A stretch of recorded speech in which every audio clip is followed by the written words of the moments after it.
Dun sa panawagan na gawing... Ewan ko, kasi may nabasa ko kanina na may statement ng ICI, ang ICI eh. Dun sa panawagan na gawing public, yung kanilang hearing, pakihanap nyo nga. Kasi yung una nilang dahilan dito, ayaw nila na magamit ang ICI, ayaw nila na magkaroon ng, kung tawagin ay trial by publicity.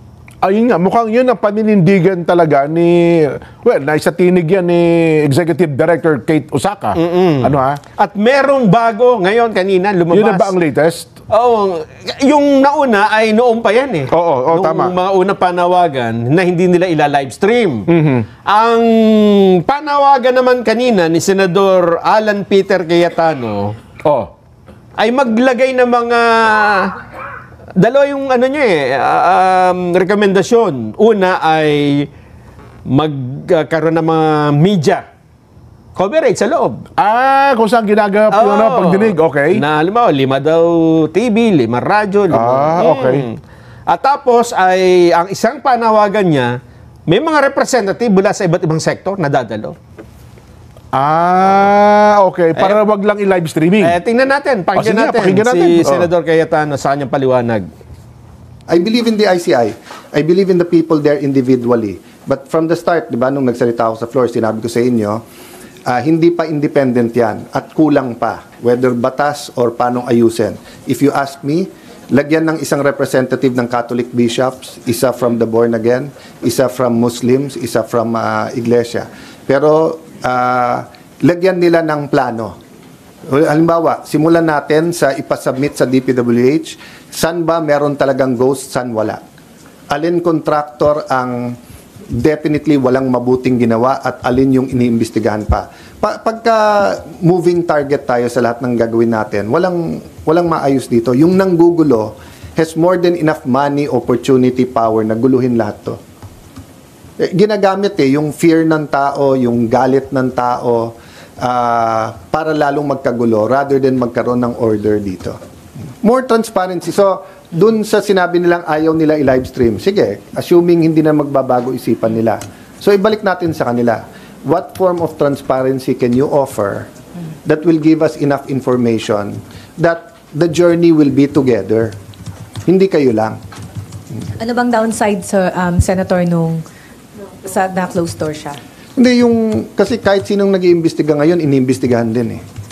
Kaya siyempre, iwas intriga yung, di ba kahit kami naman sa Blue Ribbon kung ginawa naming executive committee at executive session, tapos kami-kami lang, kaya lang, maniniwala ba ang publiko sa mangyayari? Ang kaibahan, hindi naman congressman and senador na sa ICI, so wala naman silang projects doon. But di ba, yun ang sinabi ko kay Senator Ping noon, nung sinabi niyang hahabulin niya ng taga pag may nagsabing may pondo siya. Sabi ko kasi yung motive or yung pwedeng ibintang sa'yo, hindi lang yung pondo eh. Lahat tayo may interest political interest, economic interest, interest sa atin, and it's not always bad. Di ba, may motivation tayong lahat Kaya ang kakampi natin dito, kayo nga network news network minsan naharas pa na may agenda kayo di ba? Yung pakayang itong mga political. Sir, isa lang. So, yun yung isang suggestion. Will they allow X number of media, let's say 10, 15 a day? 5 from TV, 5 from radio, 5 from print, or mas marami sa print.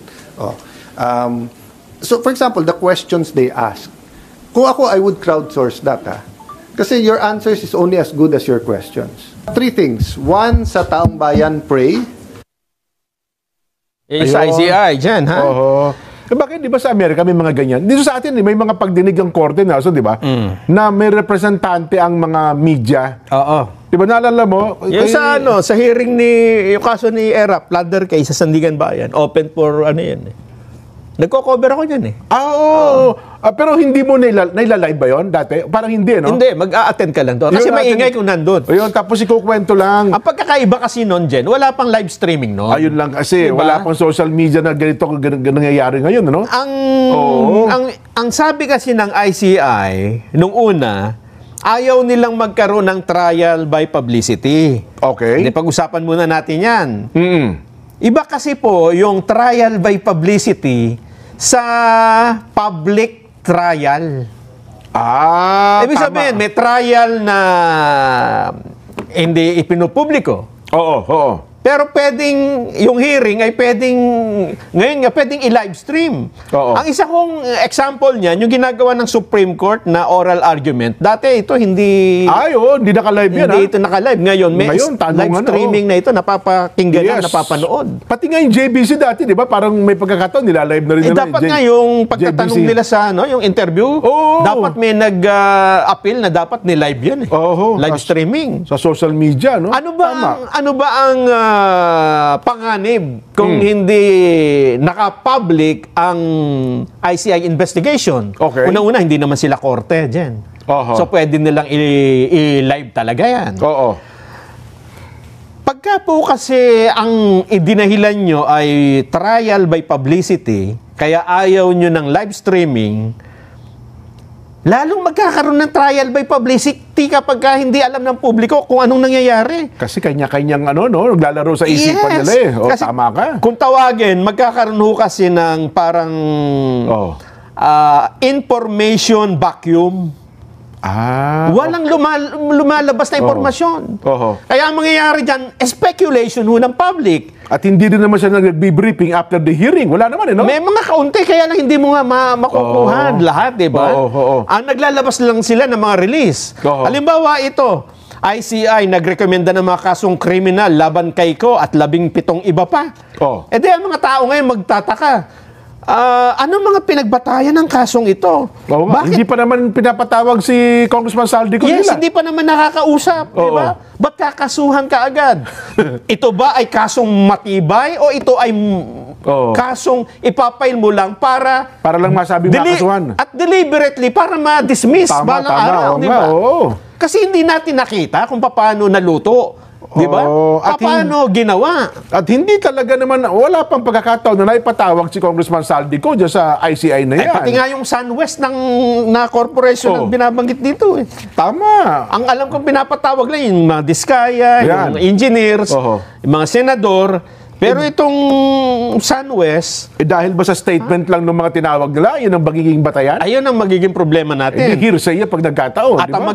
ang magiging dahilan niyan, dahil hindi niya ipinakita kung paano, mag-i-speculate ngayon ang iba't ibang grupo. Oho. Di ba? Magsasabing, nako, niluluto po tayo. O kaya naman yung iba, hindi. Tama. Magulo po talaga. Oho. Kasi kanya-kanya ng kanya-kanya ng hula, Oho. speculation kung ano nangyari. Kasi ang tao naman talaga, mayroong mga public opinion. Pero pag nagsalita kayo, halimbawa, nagsalita yung si Osaka, ito po ang nangyari, ito po yung ganyan. Kanya-kanya talaga naman Ganun may pa rin kanya-kanya spekulasyon eh. Ganun Tama. pa rin. Oo. Pero kung yan ay naka-live, napanood, Oo. malinaw sa publiko na, halimbawa, may nagsabing, nako, niluto tayo.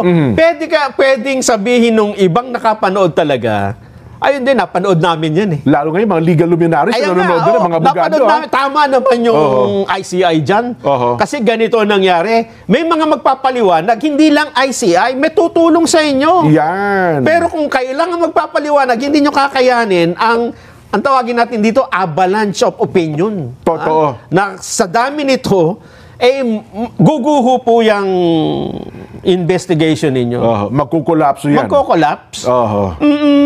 Kaya wag nyo na, sa akin lang Oo. wag nyo nang tigasan, yung stand na wag nyo i-live stream. Mas magulo pa nga yung sinasabi ni Senador Cayetano na may 5 radyo, 5 media. magulo doon. Tapos may representante mas kasi- magulo yun. Oho. Mas maganda, kayo pa rin, nanyan dyan, pero napapanood. Yan. Di ba? Totoo. Hindi naman kayo court hearing na kailangan sikreto eh. Kung gusto nyo, di patayin nyo na lang yung yung comment Section. disable nyo na lang yung Oo, comment hindi naman- section. oo. Di ba? Kasi sa bandang huli, pag nagsalita kayo, ito po ang findings namin, ito po ganito, ganyan. Paniniwalaan ba? Ay. Oo. Kung wala. Pero kung halimbawa naka-live, yun pala ibig sabihin nun, di ba? Yes. Kaya kung titimbangin ng ICI yan, Jen, alin ba ang mas mabigat? Oo. Yung... Ano na mas katanggap-tanggap? Oo. Yung iiwasan natin na magamit ang ICI sa pamumulitika, kasi kahit hindi naka-live stream, magagamit pa rin. Magagamit Lahat ng talaga. sabihin nyo dyan, gagamitin at gagamitin. Totoo. O mas mabigat ba yung ang taong bayan ay naghahanap ng nangyayari? Gusto nilang maliwanagan. O Gusto nilang marinig. O gusto nyo bulag ang publiko at kayo lang ang magpipid. Hindi ba?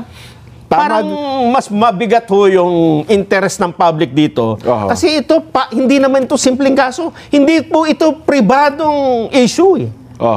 Hindi naman sabi nga ni Senador Alan Cayetano, hindi sa minamalit natin ang integridad ng mga miyembro ng ICI, kundi yung transparency ng ginagawang investigasyon. Totoo. Yun ang dapat na mapalutang talaga. Yes.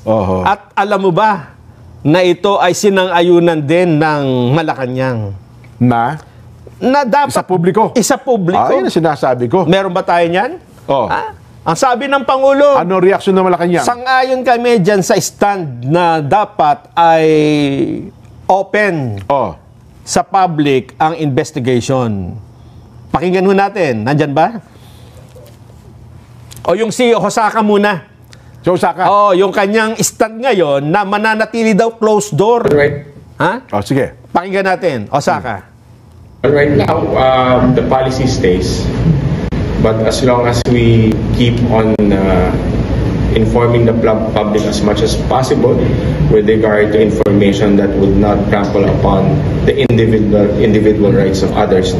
As I always said before, iniingatan rin natin na ang mga impormasyon o yung mga inaakusa ng mga aming mga resource persons, in a way, it has to be verified.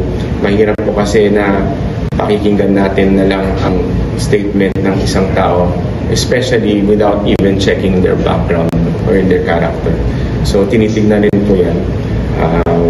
Mahirap po na maging maniniwala na lang tayo basta-basta sa testimony o sa statements ng ibang tao. Sir, how about... Na hindi na-verify. Ayun. So titindigan na rin naging naunang policy nila na hindi live. Baka daw may magsalita doon, magsabi ng kung ano-ano. Pero matalino naman ang tao bayan dyan. Sa panahon ngayon. Matalino, mache-check naman nila kung nagsasabi ng totoo. At nandyan nga yung ICI Di ba tatanungin nyo naman yung witness? Totoo. Hindi malalaman natin kung nagsasabi ng totoo o hindi. Yes. I-verify nyo Lalo pa nga mga retired judges ang mga nandyan. Diba? Alam nga namang mapaikutan kayo. Na sa isang tanong lang ay pwede nyo nang malaman kung nagsasabi ng totoo ito o hindi. Di ba? Tama. Ang problema, Jen, halimbawa, yan ang pangamba nila. Baka magkaroon ng mga ganyang... ng mga public opinion o kaya yung public perception.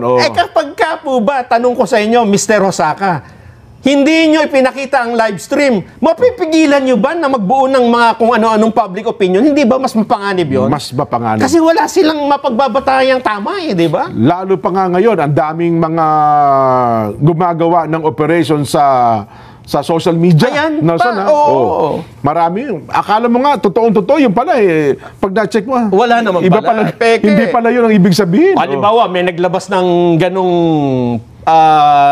etong naging nangyari sa investigation na ICI. Gumawa ng kwento. Paano yung ibang publiko na alin ang magiging reference nila ng ano talaga ang nangyari? Tama, kasi hindi naman nila napanood. Hindi naman napanood. Samantalang kung yan ay naka-live, nakita nila, at may nagsabing, ganito po ang nangyari sa ICI. Sasabihin ng marami, walang ganyan. Wala, nanood kami buo Fake news ka, hindi totoo yan. Magkakaroon ng counter-check. Hindi ba? Yun ang mas, ako sa tingin ko, kung titimbangin, mas tama. mabigat yan. Mas mahirap din kasi, Jen, na, halimbawa, ipaubaya mo na lang sa media ang pagre-report, may kanya-kanya na rin namang interpretation. Totoo. Iba yung mismong public ang magbigay ng kanyang interpretation sa pangyayari. Dahil ito po ay public issue, kasi public funds. Kasi sa bandang huli, lalagumin nyo rin naman yan magkakaroon kayo na recommendation di ba? At pag nilagom nyo yan, tama yung ginawa ni ganito, di ba? ICI, tama ang recommendation ninyo. Ngayon po, hindi nyo mapipigilan magkaroon talaga ng iba't ibang opinion yan. Lalo pa nga, hindi naman namin napapanood, hindi naman namin naririnig. Di ba? Eto na. Yung statement na Malacanang, Jen. Sige nga. Tungkol dyan sa ICI investigation. Pakinggan po natin. Of course, ang gusto po ng Pangulo ay maging transparent ang lahat. Pero kung paano po igagawin... Open? Kung paano po ang gagawin ng ICI dito ay kanila po ang kanilang proseso. So hindi po pwede magdikta po ang Pangulo kung ano po ang gagawin ng ICI. Baka sabihin po ay dinidiktahan ng Pangulo ang proseso. So hayaan po natin magdesisyon ng ICI kung nadidinig po nila ang klamor ng tao ay maging open to for public ang hearing nila. Sila po ang may karapatang magdesisyon dito.